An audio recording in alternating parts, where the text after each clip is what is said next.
I mean, there's just, I can see where there's so many angles to come at and motivations, because you're actually asking in a way, what is your motivation? Why do you keep doing this? What is it about it that attracts you?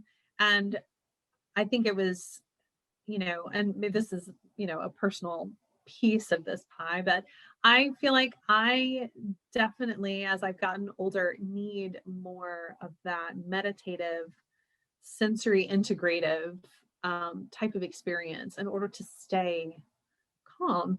And I think we've all dealt with our anxieties or depressions or hardships in life, and how our body itself responds to those things. And I found as I've walked through this journey and practiced music, that there's something healing in it for me. So that's more important. That's the value of it for me. That's why I keep going back. And I think there are a lot of people that feel similarly. Yeah, I think everyone probably who gets into singing starts off there. Well, you might start off with, I want to be the next, Could be.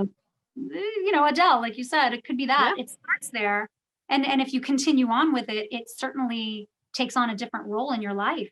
And you realize how healing it can be. So you stay with that, not even through times like this, in COVID and pandemics. Absolutely. You get to perform, but you're doing it for yourself. Yes.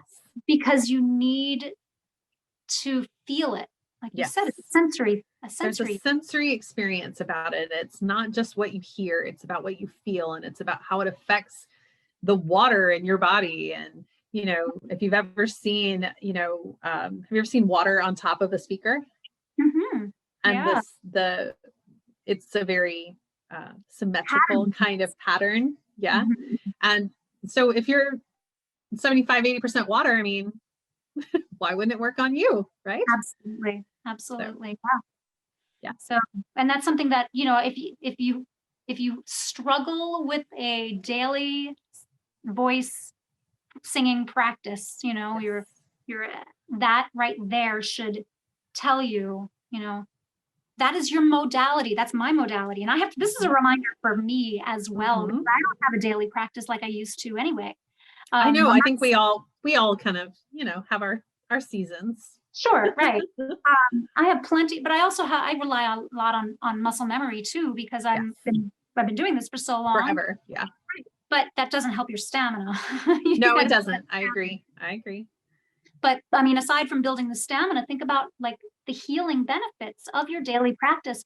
You may think you want to do it like yoga. I struggle with my yoga routine sometimes. Mm-hmm. Do the yoga because you're going to feel better. Your back is going to be stronger. Your posture is going to be better. Your mind and nervous system is going to be stronger. It helps you focus. And I think that music, think about yoga.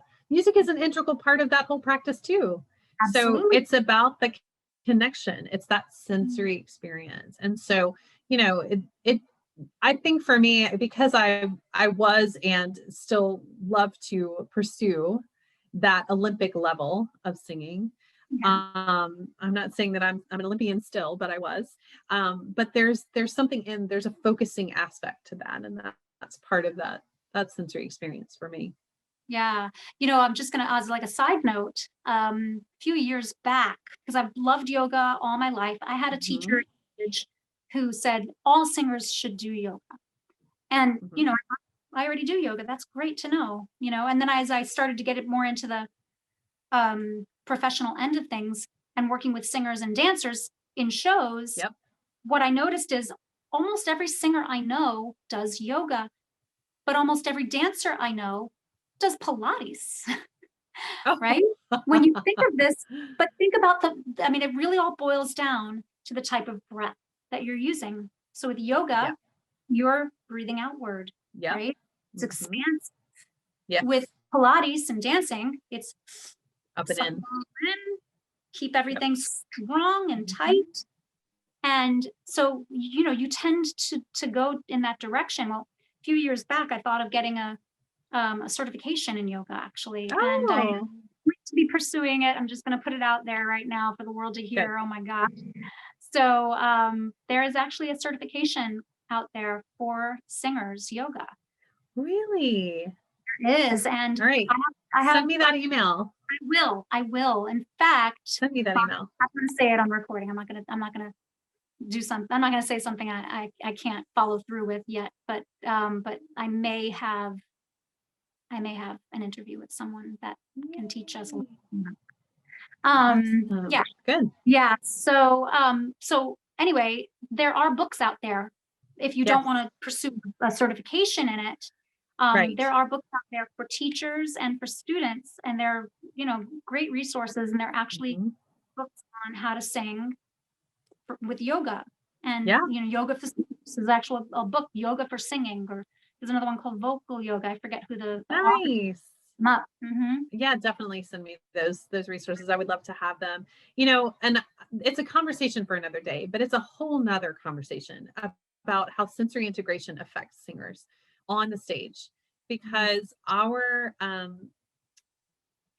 sensory system is going to get us one way or another. Like, you can't outrun it. It's going to get you some way. So, learning what that means for you, how to focus it, what things affect you more than others is actually a really helpful tool. I actually gave a masterclass, I believe it was last year, maybe it was 2 years ago now, for a group of singers. They're all professional level.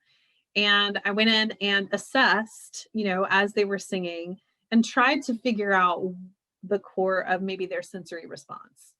And I was shocked to find that I was actually dead on with a lot of these people just by watching them perform, and by cluing them into what it means, how their body is coping, and how it's manifesting itself on stage. They were able to improve their performance in that moment. So it's a conversation for another day, but sensory integration is a really powerful tool if you understand it, if you can understand what it does to any human being, because it is a human part of the human experience. But it's a really cool subject to talk more in depth about.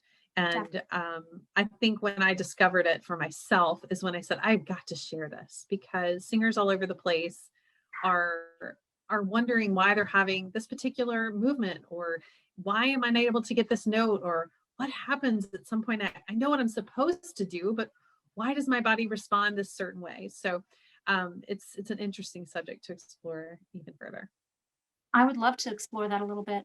Absolutely. I think that's a wonderful conversation to have, actually. So one for the books, bookmark that one. That's right. Book another one. That's right. A Mythbusters and a sensory integration talk. Yeah, definitely.